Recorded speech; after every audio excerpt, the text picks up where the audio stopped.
welcome to the Mustapha's Game Room podcast. We have a special show for you today, but first we're going to start off with our greetings. I'm Mustapha. To my right, I have Jeremy Moore, and under me, we have James Cowan. I'm going to switch that next week because it's starting to seem intentional.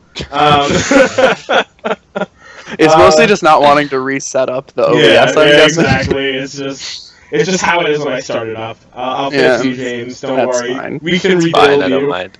Thank you.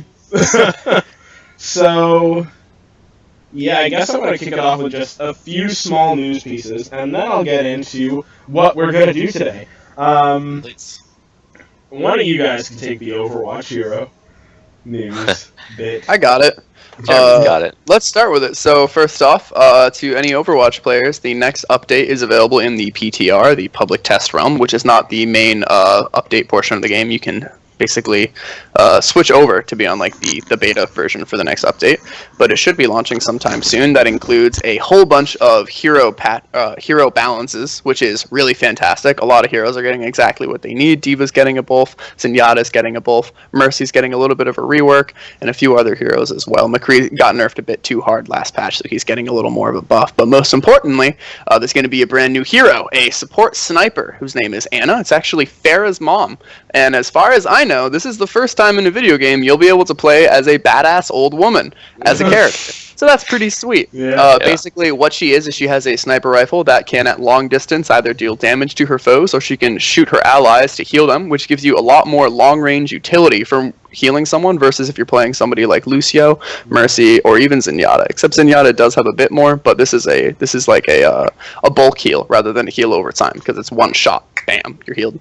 She also has a few utility abilities that give you the option to put enemies to sleep, which is great for countering single hero ultimates like McCree, Soldier 76, Genji, or Roadhog.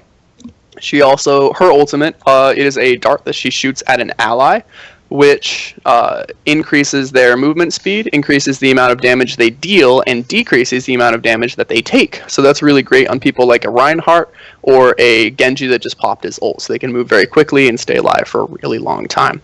In addition to that, she finally has a grenade ability that has an AoE that can affect allies and enemies slightly differently. For allies, it will increase the amount of healing that they'll receive for a short amount of time, which is perfect for team fights. And for enemies, it'll stop their ability to heal for a short amount of time, so it'll counter heroes like Roadhog, Bastion if he's healing for whatever reason, and Soldier 76. So you'll be able to take them out before they get a chance to heal themselves up.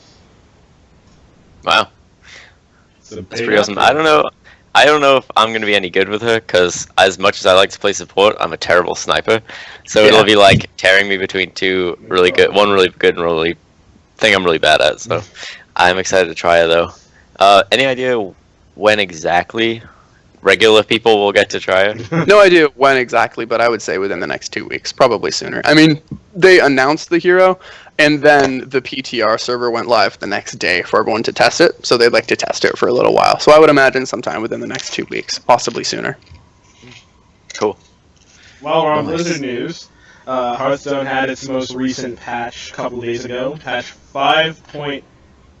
Whatever something, and it added a new feature. Bottom right corner of your friends list, there's now the option to recruit a player, which means that you get a URL that you send to another player, or someone who doesn't have an account yet. They build that account using the URL you sent.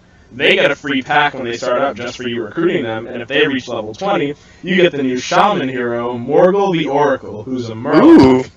And so I went and I tried that, and I have to say, a Murloc hero might be the single most annoying thing ever in the history of the world. Like, I love Murlocs and their noises that they make, but every single emote is this horrible wail of Murloc gurgling. It's really, you know, but if you like Murlocs and you like playing Shaman like I do, I mean, you can give it a try, see how you like it. I'll probably stick to Thrall.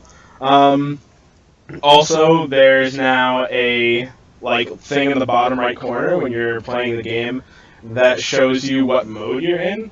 like I was playing the Tavern Brawl, and there's like a little emblem with a hat next to my name, and when I touch it, it reads a description of the Tavern Brawl for me. Same thing happens if you're playing any of the solo adventures, like League of Explorers. I haven't paid attention enough to see if it happens when you're playing in ranked or casual yet, but I'll be sure to check that out. Also, a few like animation fixes and whatnot, so you know, stuff like that. Good patch though. I mean, it's free, so update. Now my mic's unmuted. There it is. Good. I was gonna say. I was just saying that it also seems really helpful for when you're watching somebody on Twitch or on YouTube, so you know exactly what mode they're in when they're playing.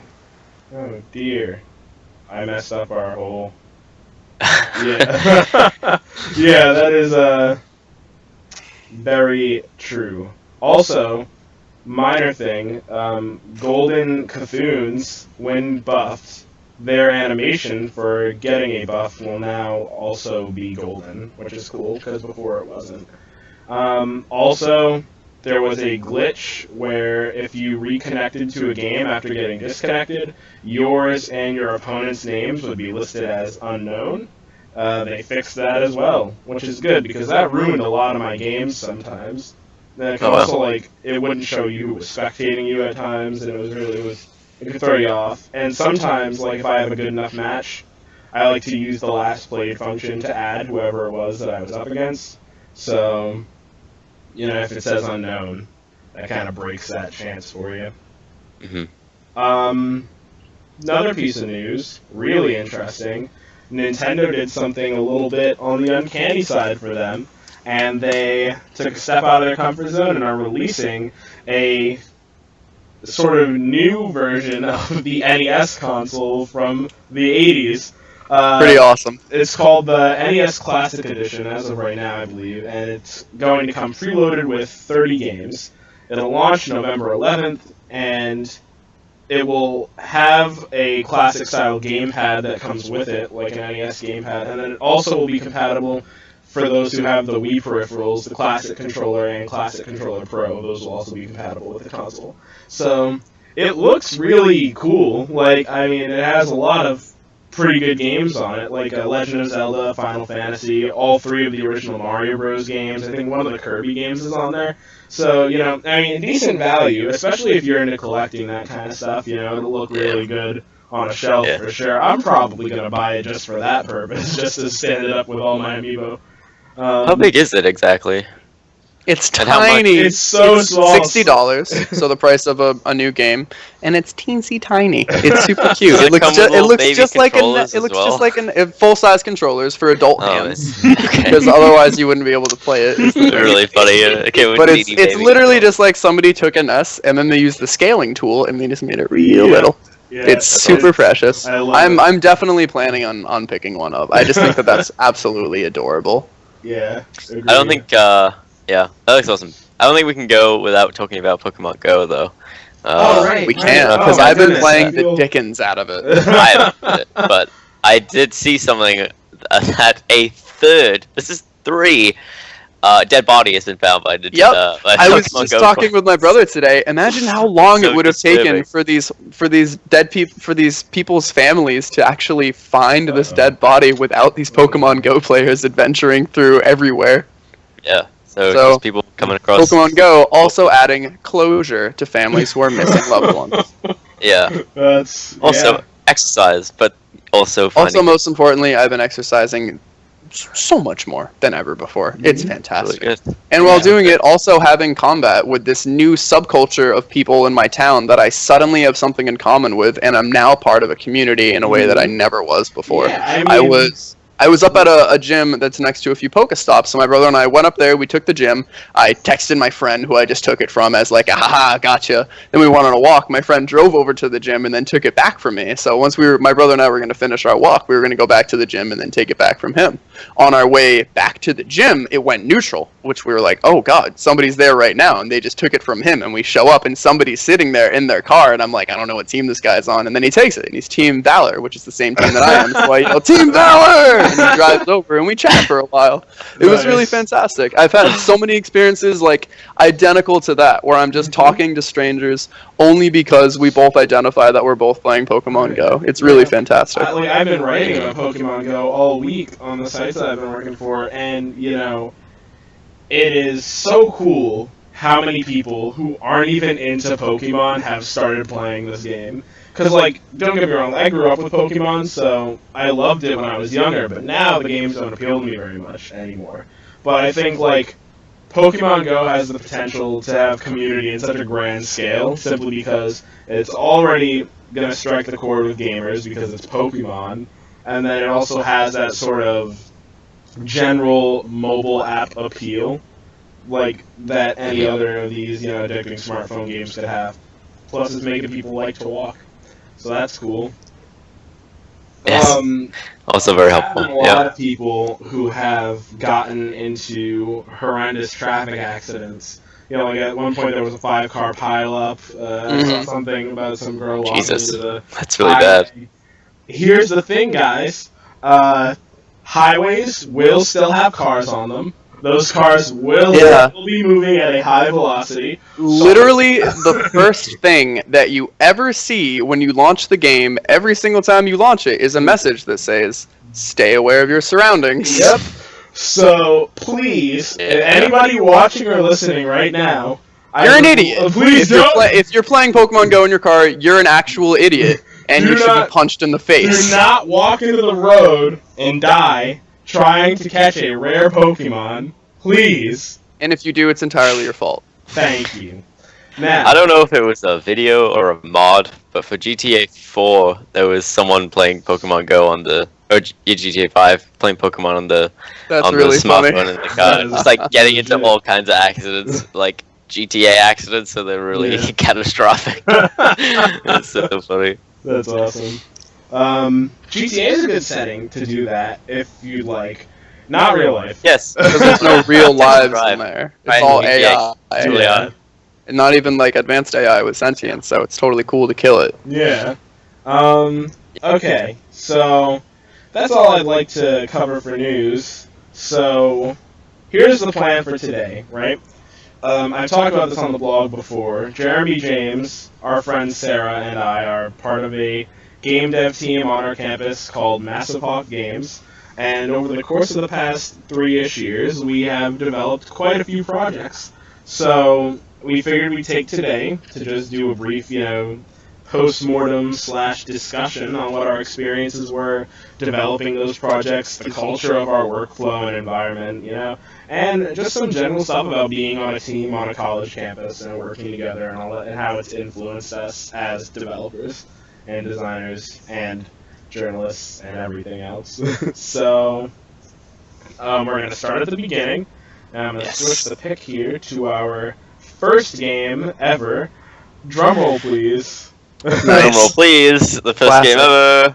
Drumroll, please. I would say for any programmer that wants to make their first actual game, just make an infinite runner. They're so easy. And they're so instantly gratifying because you can't really do anything to deviate from the formula, but the formula's already good. Mm-hmm. It's like learning an easy recipe. It's like learning how to make a BLT. You're not going to do anything crazy when you make it, but it's going to taste good. Exactly. Yeah. Let's set the scene a little bit.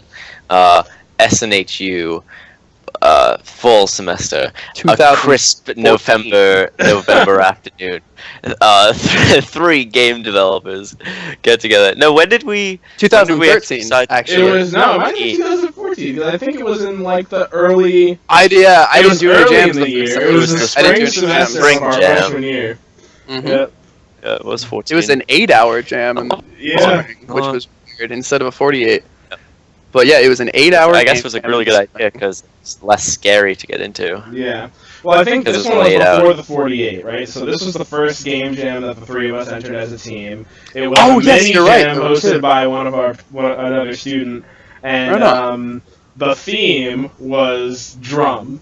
So I can't talk about this without talking about what our initial idea was, which was because everyone has to rail on me. Jeremy and I both came up with this, so we're equally responsible. Yeah, we thought about making a game that took place inside of an oil drum, a first-person shooter, and within the oil drum is a beach, and the main antagonist is like a 70s movie beach bully, and you're basically trying not to get picked on by, it was a bad idea. Or something. I don't know. We didn't actually flesh it out. We also had 8 hours to make this apparently linear first-person shooter. So that was a big idea. For reasons, it was not going to work. But, and then James, got us back on track by saying, hey, here's this game about a rock. Let's do something similar to that. And we're like, oh, cool, Infinite Runners. Yeah, way easier. Way better for an 8-hour time slot. Yeah. Let's just copy something, actually. Yeah. Way better. Absolutely. Let's do that. Start, right? You kinda That's how you make mobile games. Like, everybody, has some capacity to this. Let's cross A and B. We were just like, A looks pretty cool, so we're just going to do exactly that.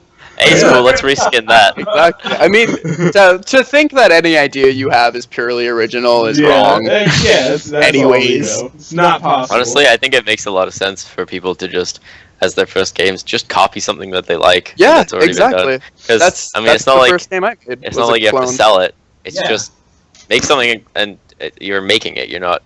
Exactly. You don't have to create something original. You also, not everyone's a good game designer. Like, you can understand the principles of game design. Like, I would say that I understand the principles of game design very well, but I'm not a good game designer. That's just, like, not one of my strengths. Other people can do it, and I just don't want to bother because I'm not that great at it.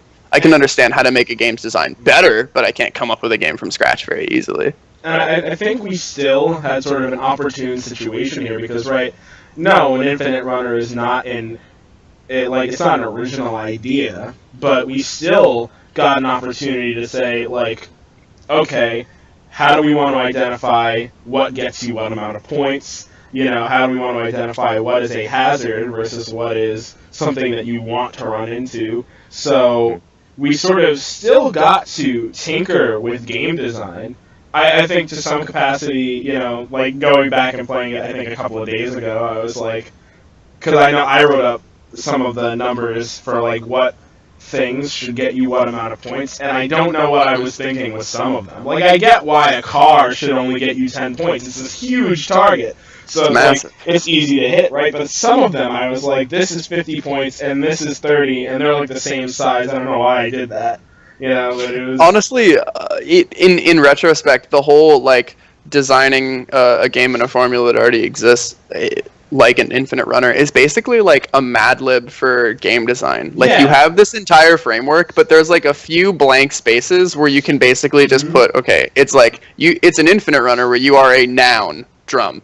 Yeah, and the thing is, then verb roll.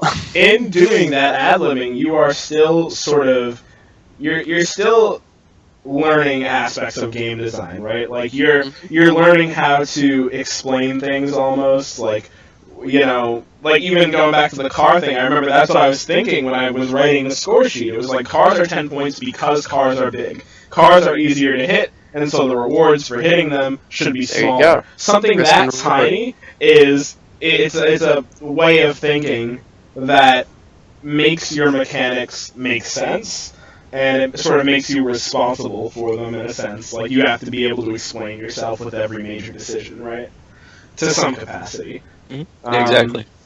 So that was definitely a fun project. I remember after we finished it, we really liked how it turned out. So we spent a couple of days after the fact scrambling to put everything together so we could put it up on Google Play.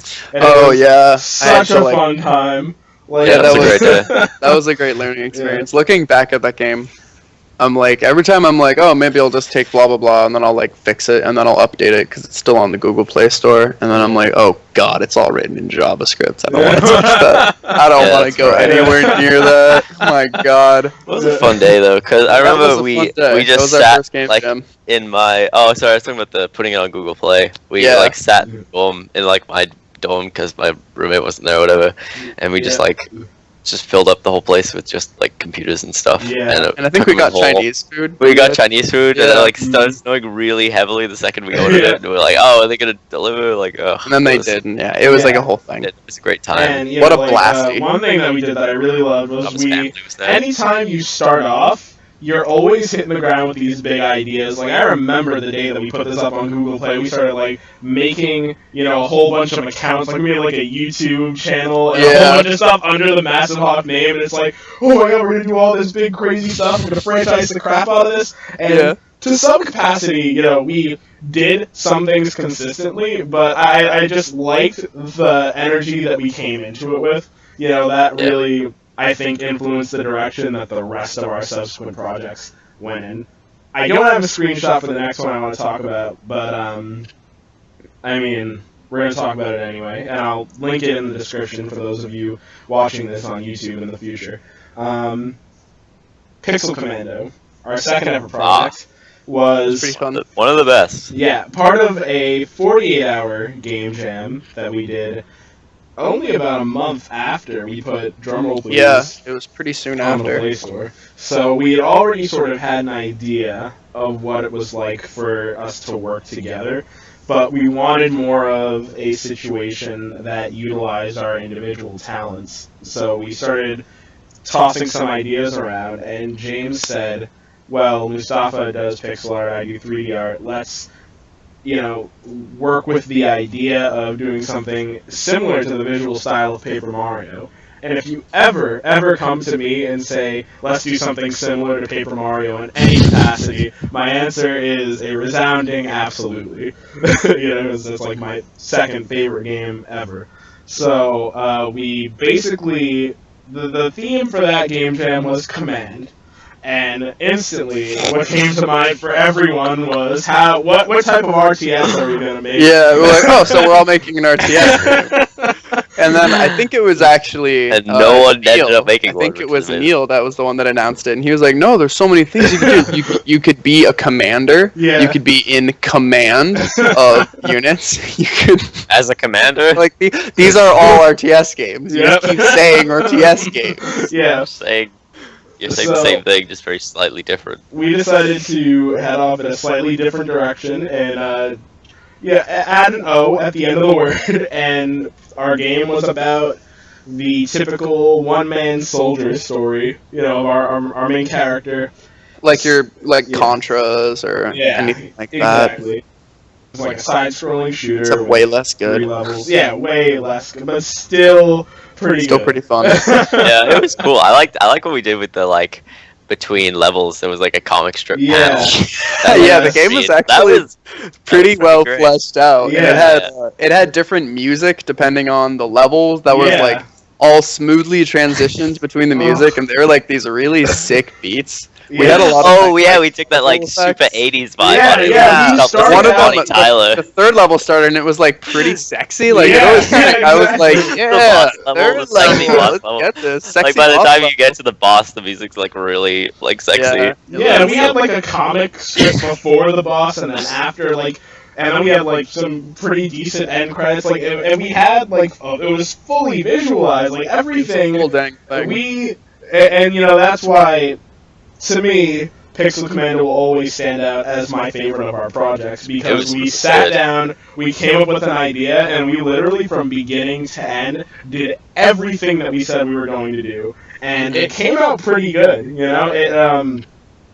It had, like you said, good music, and I really love what ended up happening. And, we started out with this idea of this action game, this shooter, right? And then somewhere along the way, we ended up deciding that we wanted to go super 80s with the direction of it. So when the sprites die, they sink into the ground, and then there's just this sort of vibe about the game. And I remember while we were working on it, obviously we picked the songs that ended up in the final game, but throughout that whole weekend, we were listening to Hero by Yes. Bonnie Tyler. Yeah, Bonnie Tyler, and we were David Bowie songs, and we were just we couldn't stop. We soaked ourselves in that. It was very 80s. We became one with it. Absolutely. Was that the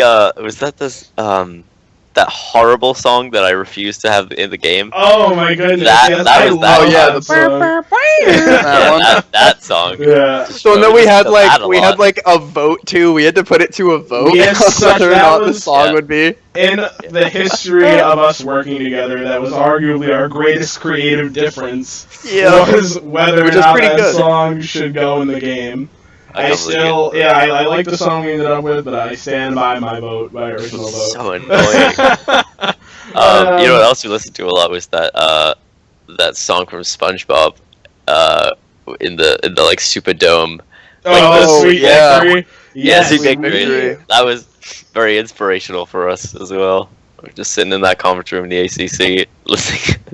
We sat there for a really long time. It was 48 hours. For a good 48 hours. Yeah, we went from an 8-hour game jam to a 48-hour game jam. I think maybe that's why we did so well, is because we were so used to having less than a day. Yeah. And we had 2 full days. And we really did a good job. Mm-hmm. Got to come back with more of that same force next year. Yeah, absolutely. You know, that was hands down one of the best experiences. You know, and I think that that's a big part of what makes our projects work so well, is that our culture is centered around the fact that, first of all, we know how to work hard, but we know how not to overwork ourselves, right? So we're friends, we get along, so we take our time, you know, we'll pause maybe after 2 hours of work and spend like 20 minutes to a half hour just watching stupid YouTube videos.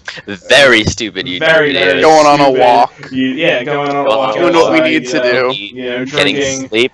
Yeah, we don't normally eat at the jam. We normally go to the dining hall and sit there. Yeah, exactly. You know, when we go to sleep at like midnight, wake up at like 8. Like we get a good 8 hours of rest. We make sure that our breaks are actual breaks and not just, you know, not necessarily doing the gritty work. Like we take a moment and we step out of it.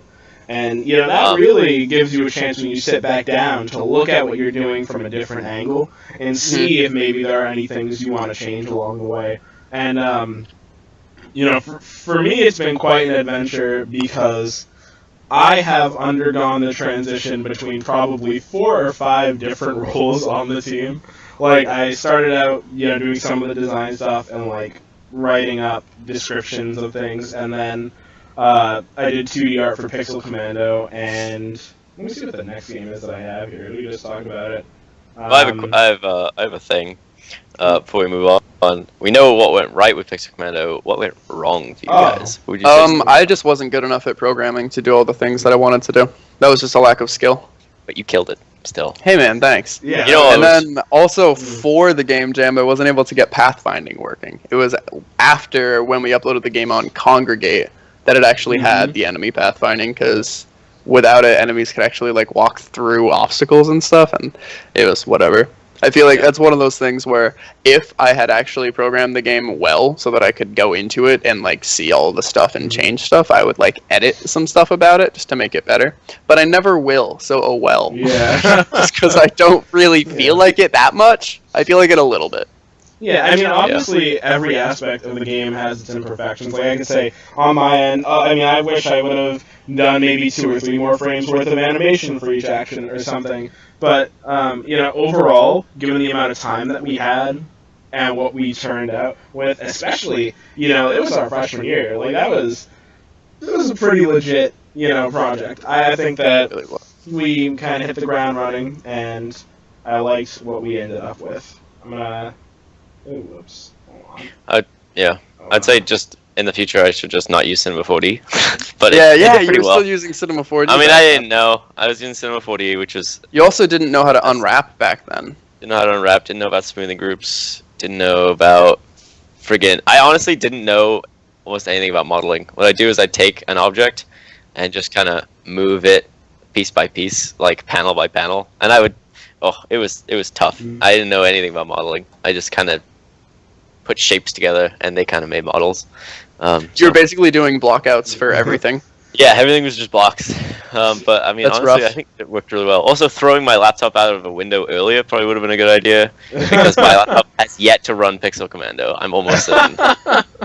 It probably never will. It's probably just incompatible with that version of Unity or something. And just real quick before we move on to the next game, I just want to say, what we did wrong, what every other team did wrong, and it's what every other team always does wrong. And it's my favorite thing when people are like, I'm planning on drinking a bunch of coffee and energy drinks and staying up all night. I'm going to pull an all-nighter and work. And then I say, hey, you shouldn't do that. Shouldn't do that. Teams that do that have bad games. Teams that don't do that have good games.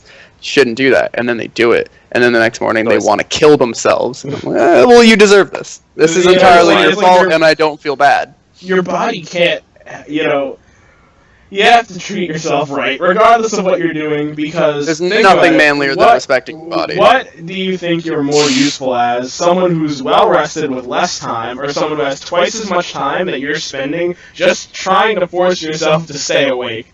You're not going to do anything. Like, I remember one time I stayed up. The only member of basketball community. I was about to tell a story. I literally, though, wasn't even staying up to do more work. I just kind of got caught up hanging out with my friends, and none of them went to bed. So I just ended up sitting there, and then I checked my phone, and it was like 5 a.m. or whatever. And I remember you guys showed up at like 10 o'clock, and I was just useless for like the rest. I had to go and sleep, and I only slept for like 2 hours. And I just ended up. You away. I was like 2,000% more productive after that 2-hour nap because I shouldn't have done that. I said to myself, I was like, well, I'm here. I may as well try and get like a song recorded because that was when I switched over to doing audio, and. I think that was during Purpose, wasn't it? Yeah, that was when we were developing Purpose, which was our FPS. I don't really have any images of that. Which is, I think, our next game to talk about. I kind of want to skip over Purpose only because we're already a half hour in, and I want to come back to that one. Because could we do it really fast? I want to stay chronological, but I guess we don't have to. No, I really liked it too. I just wanted to make sure that we covered some of the stuff where Sarah was working with us, just so we could. Okay. Speaking of, in this picture, look how long Sarah Terra is. That's how cute we all Look at those apple juices. Jeremy's got a pebble. I've got stupid hair. Apple juices. Also, where is all of my hair? There's no volume. I have like this flat little look at this Jeremy and I both have really flat hair now. Even though we shaved it. Look at this lovely poof. Look at that lush hair.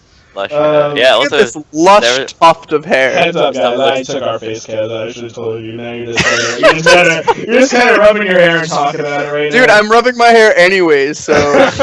Oh man. But yeah, this oh man, I had a really good. When I was staying up, and I was like, I'll finally, I'll try and get some work done since I'm awake. I swear to you, I hit the same key maybe 50 times, didn't hit record on anything, wasn't even actually listening to anything, I was just pressing a key so I felt like I was being productive. And like 3 hours later, I was still just pressing it and I had nothing. I think I remember seeing that, but it all makes sense. It's one of those things that you're like, oh, I guess he's working. No, he's not. Yeah, it's like, no, I tried, but that was a really, it was a dumb, I had fun, but from a standpoint of being productive and getting something done, no, I would not recommend an all-nighter for a game jam. I just wouldn't. Even if you only sleep like 4 or 5 hours, sleep. So that's what you did wrong in Purpose. When I was doing Purpose, the reason Purpose was so cool for me is because that was my first time using 3ds Max. I think for a game jam. Whoa! I think you were even unwrapping stuff. Yeah, it was the fall semester after the summer where I was trying to make that game with Neil, which is when he made me switch to cinema from cinema to 3ds Max, which was awesome. And I took a whole bunch of tutorials and I got pretty good over the summer. But not as good as now. But yeah, I was even unwrapping and making almost modular levels. But I just remember it took me so long. I made like a gun and a really bad robot and a level. And that was kind of it. That robot was really bad. I mean, we were proud of you though. Yeah, that was pretty sick. GG, man. Thanks. Yeah. For me, that was my first official experience being Massive Hawk's audio engineer.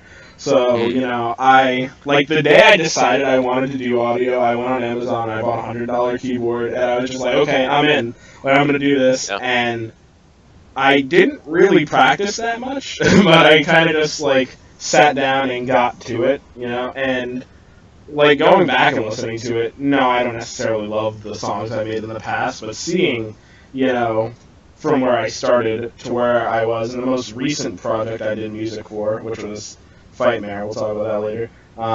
Yeah, it was a good step. So Purpose was a pretty significant change for all of us. Because Jeremy, for you, wasn't it the first Mustapha game that you did in C#? Yeah, that was the first time I used C# for like a big project. Newbie it was over that summer.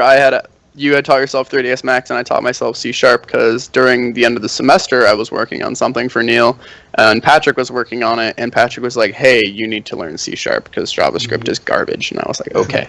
And then I did it, and that was like my first time really using C# really hard, and that was the first time that I started to transition from like the sort of easy but bad programming practices of when I was learning to like more mature, like optimized, smart ways to program.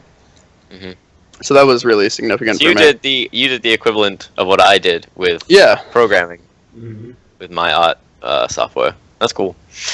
Yeah, that was a good project. It was a big one, but we can move on from it. What was next, chronologically speaking? Next, in order. Spring semester of that year. Oh yeah, I was about to go in the wrong order. That was what, the 48-hour game jam for the spring semester, right? So that was. So that must have been Coming of Darkness. Yeah. Yep. Coming of Darkness was. I learned a lot of stuff with Coming of Darkness. I made full freaking cutscenes in Coming of Darkness. Jesus. I just want to briefly, I know this has never worked out on the show, but I'm going to move our cams out of the way and I'm going to show video. Fate is inescapable. Okay. Fools will always try to that's the video that I took of Coming of Darkness. That's fantastic. Are you going to play audio or can we talk over it? What is beyond audio playing. They deny truth to suit their agenda and find honor in standing tall. So they want to see more. I can't believe they made it out live. Not many, unfortunately. I didn't get. We had a stupid health system that didn't actually matter, that we never actually fleshed out because the combat was really bad.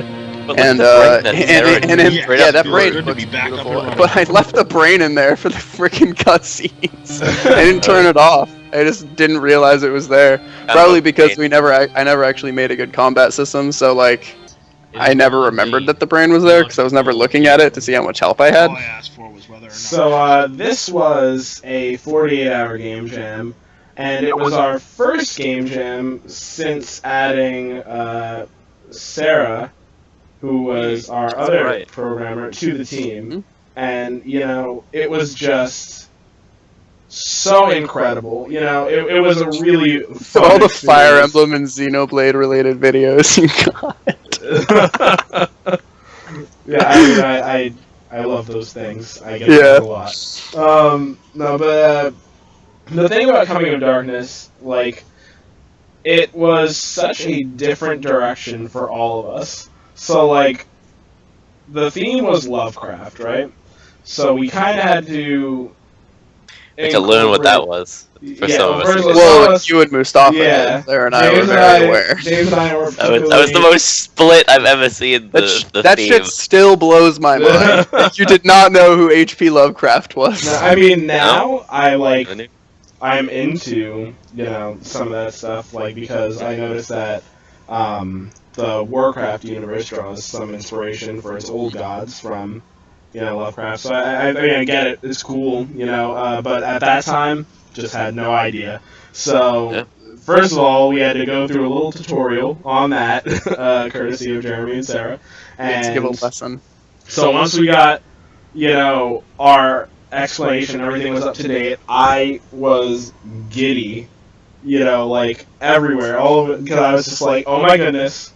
This has to be story-driven. So I finally, you know, get to do what I consider to be my greatest strength for one of our projects, which is write a solid narrative, you know? And obviously, integrating narrative into something that is being done over the course of 2 days is a little bit difficult But I think that with the amount of time we had and the scope of our game, we still managed to capture a lot.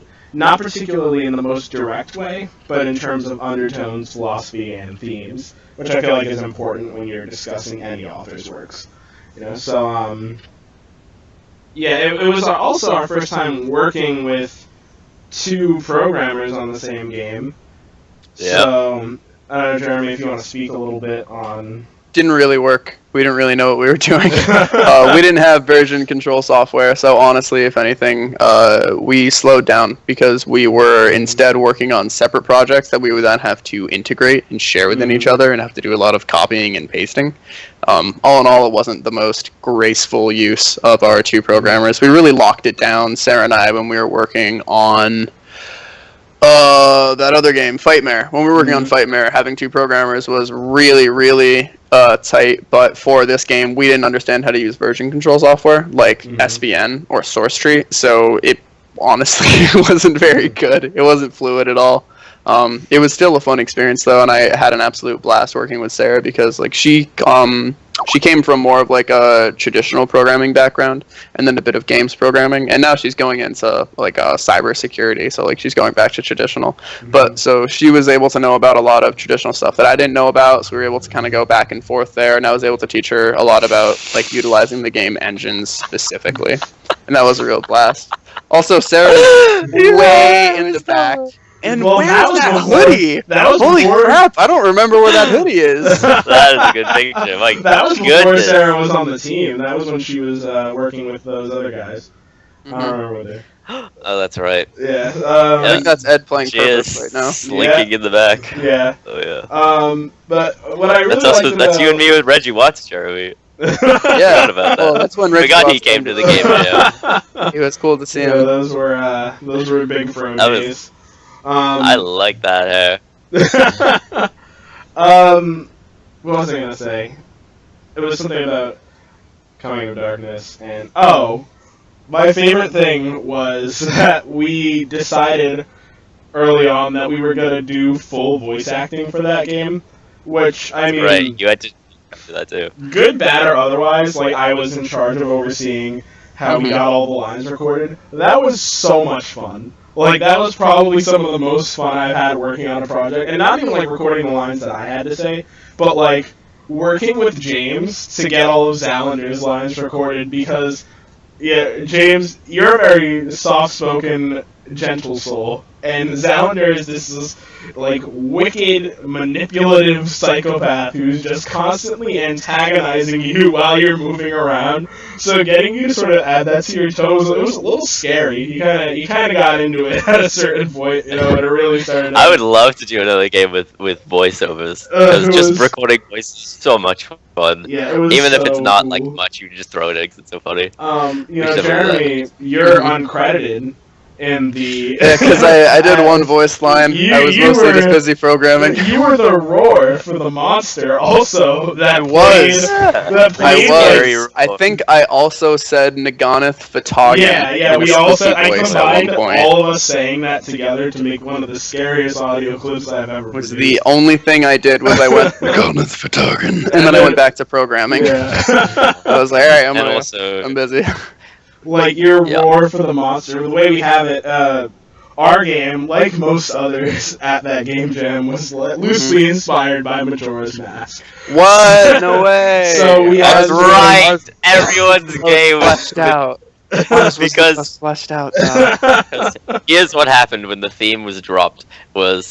It was Lovecraft was the theme, and so everyone looked up Lovecraft just to a lot of people knew who he was, but a lot of people looked it up, and on Wikipedia the first thing that comes up is like the theme of his stories is usually impending doom and an unstoppable like force that you can't deal with. It's just like coming up to that. Majora's Mask. Everyone exactly. immediately thought of Majora's Mask, and I was like, And so what we have, how like day 2 and onward in Majora's Mask, the ground shakes periodically to remind you that you are in grave danger. The way we had it was that our monster, named Naganath, would roar every so often just to remind you that you're trying to destroy a monster that you really can't kill. And So that was really intimidating because Jeremy had a really like bassy sort of like grumble like underneath the it was really scary. It was genuinely frightening. And then we had Sarah voice Evelyn, who was the main character, and she did a great job, but she was so uncomfortable with it. It was hilarious. Like it was really out of her trying to comfort zone. get her to do those voices was probably one of the most humorous experiences I've ever had working on a project. Because she was just like, she would say something, and I'd be like, "This is awesome," and she'd be like, "No, I don't like it. We're starting from the top." And you're like, "Oh my goodness!" It would take like an hour to get one line recorded because I really liked how it turned out. She would hate it. That may have been a big time suck, but Yeah. oh well. Yeah, I mean, it was fun. It was definitely, I think, worth it because, you know, regardless, at the end of the day, if you play that game from beginning to end, you're going to get something decent out of, I think, what we produce. Just, you know, in terms of the quality of something made over the span of 2 days. It was really, you know, a fun time. And I thought it came out pretty good. Yeah, obviously, as with anything, there are things that could have been tweaked, but yeah, I think that was overall a fun project. Now, after that, I'm going to kick up our picture here. Oh, nope, it's going to be a trailer. Again. Let's get a trailer in there. Of What was after that? Oh, Pavilion Pummel? Pavilion Pummel. Yeah, because that was that summer. Yep. I think we were actually probably working on Pavilion Pummel in tandem with the game jam. Yeah. Because that started a couple months before the end of the semester. Yeah. Pavilion Pummel I just wasn't found particularly a game jam project. It was for a contest based on a concert venue in New Hampshire, and basically we had to sort of do something faithful to the actual concert hall. And what we came up with was this game where you're basically these two teens running around the concert hall killing aliens. How the aliens got there or what their rules are isn't really relevant, They but showed up, yeah. mostly. Who cares? Yeah, it was... they came to rock and roll, is what it was. Yeah, exactly. And you came to rock harder. Yeah, that Yeah, was... but you had to kill them first.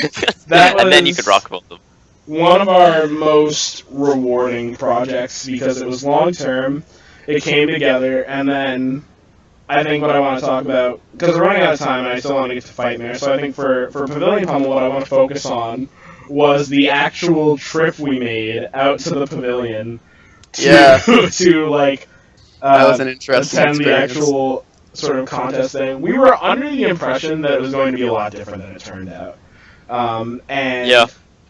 you know, it was our audience at that event were not really people who were interested in games. They were there for like a country concert, you know, and it was a really...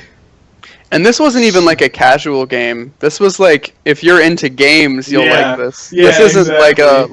like it didn't have casual appeal. Like, Yeah, we made like a game with complex controls. It was such a bizarre Which was a good learning experience. because we had been working remotely because it was like over summer break. We hadn't seen each other in months. We were all excited and we got there. But it's like, imagine you are going to visit someone you haven't seen in forever, and then you get there and you look around and you're in a desert. Yeah, you don't know. You're like, you think. And someone walks up and they say, "Hey, so at one point, we're gonna do something in the desert. But until then, just hang out in the desert. And then afterwards, we might do something else, but I don't know." And you go, "Okay, well, what time?" And they're like, Yeah. so you just kind of hang out in the desert for a while So and wait that for it was to all a- end. That was a journey for sure. You know, it was so much fun because all of us were out of our element. You know, I don't particularly think any of us are avid country music fans, and you know, to top it off, being at a place like that to show off a game in the first place, it was just so confusing.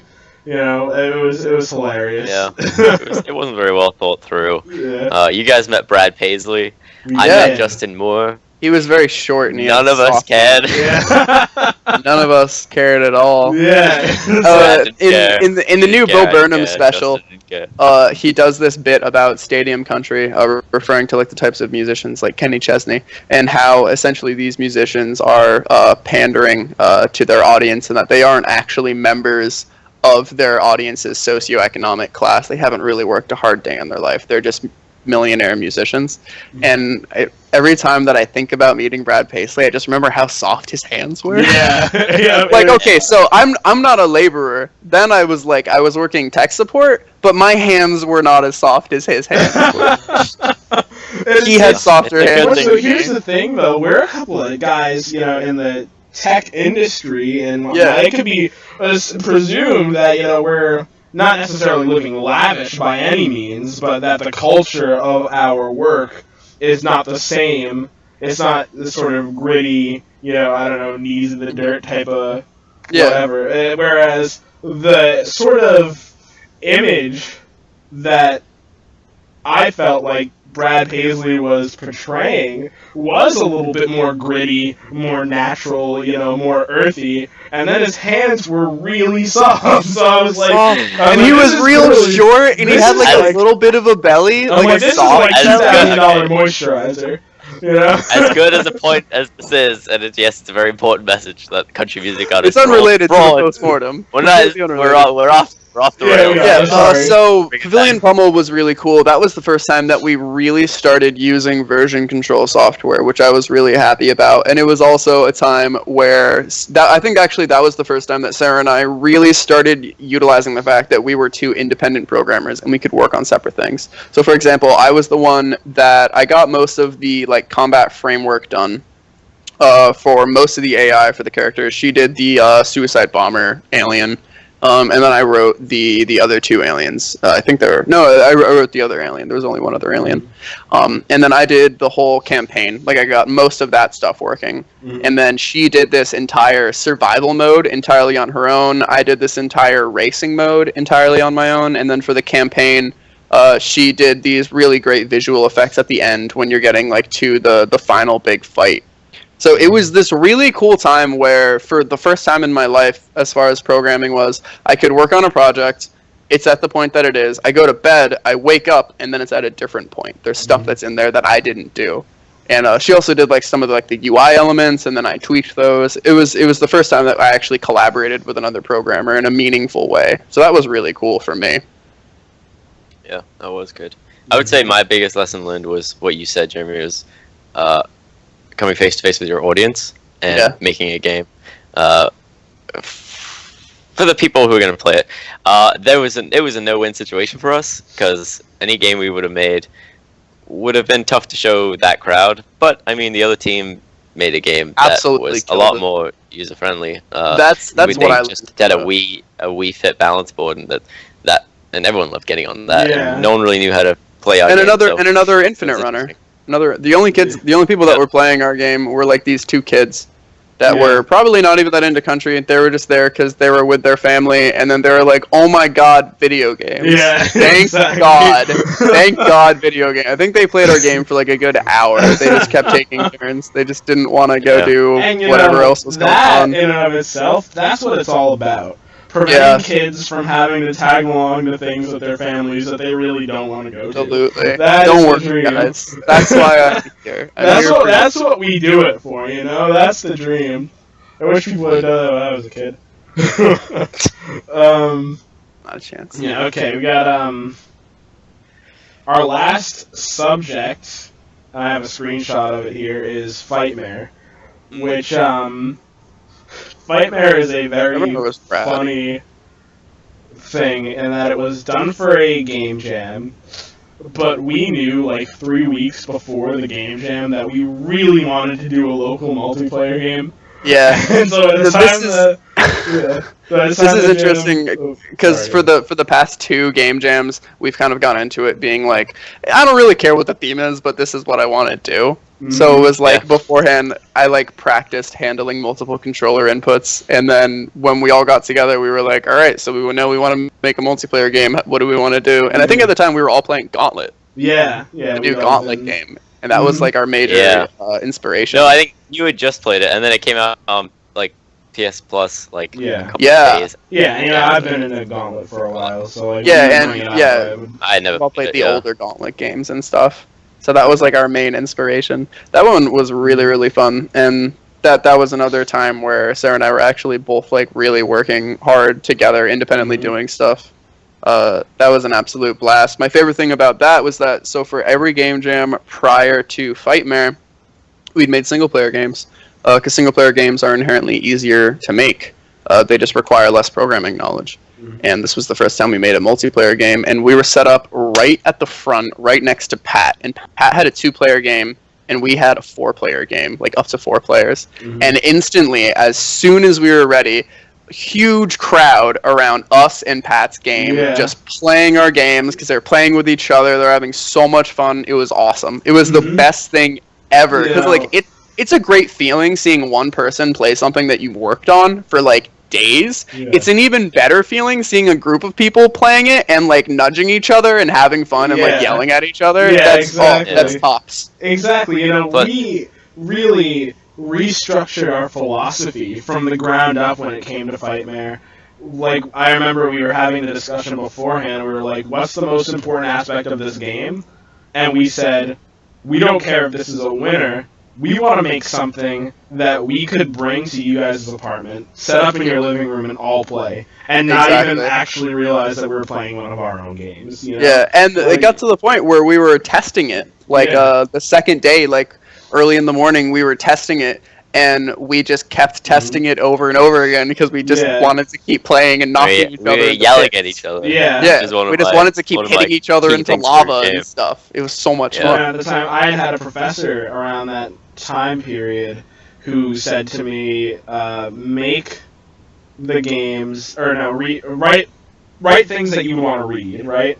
So I think the principle still applies in a similar way. Like, if you're working at a AAA company, obviously you might not always have control over what projects you're working on or what your capacity of involvement is with those projects, but we're for college students, you know? It's like, if you really want to make something, make sure it's something you'd have fun with, because maybe everybody wouldn't have fun with it, but if you do, you have to know there's somebody else out there who shares your tastes, you know? Exactly. There will be a little niche group of people that'll be into the stuff that you're into. Obviously they will be, because you're into it, which means that it's possible to be into it. Exactly. Somebody else out there has to like that sort of thing. That was another time where we really sort of capitalized as far as our design window went. Like, we each got to thinking, and we're like, what are some awesome traps that we can come up with? And we said something about enemies, but enemies were like bottom of our list. It was mostly the traps, because the purpose of this game is it's co-op and competitive, right? So as you're playing through a dungeon, your objective is to survive and win.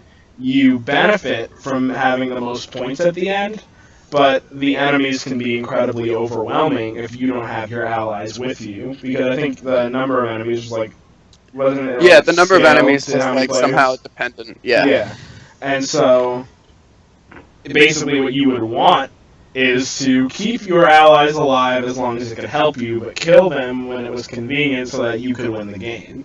So, such a clever concept. We were instantly like, there has to be traps that other players can trigger. So, like, one of them we had was like a switch and then a wall, and the switch would be like across the room, and if you hit the switch, a door would come down and crush whoever was nearby. That was a one-hit KO. That stands out as my favorite trap out of all of them. Fun. Because it was all about timing and goading someone to go over there. And we were planning them. I know, like, James modeled the wall, and he put like a eye glyph thing on it, and we were like, and I think, Jeremy, you said something like, how are people going to be, how are we going to indicate that hitting this switch activates this wall?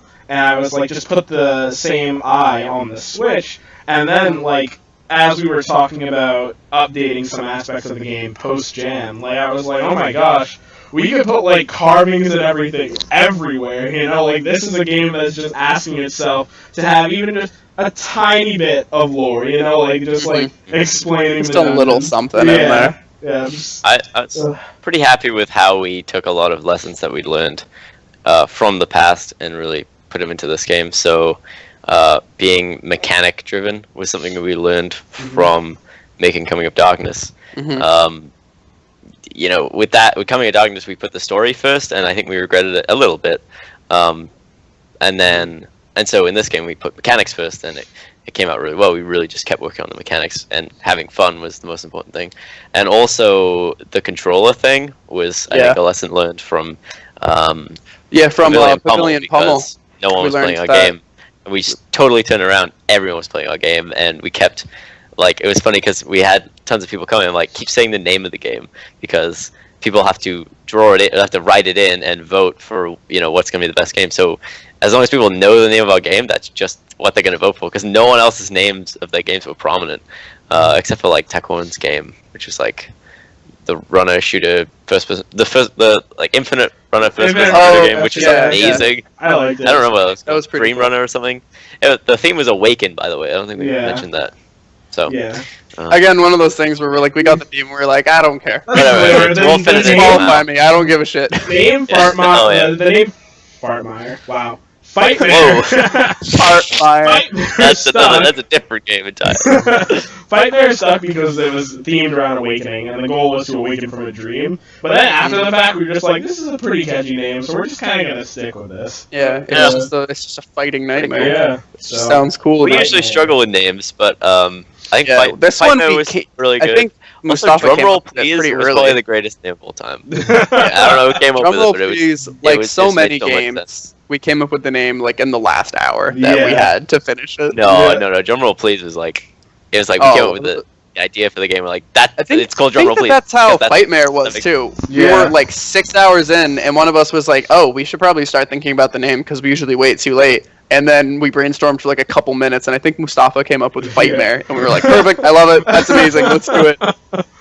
Yeah. Remember how long it took us to come up with Coming Up in the Darkness, which was also said wrong, I think, at the end. It got mixed up. Yeah, and also Into Darkness was what we were finally.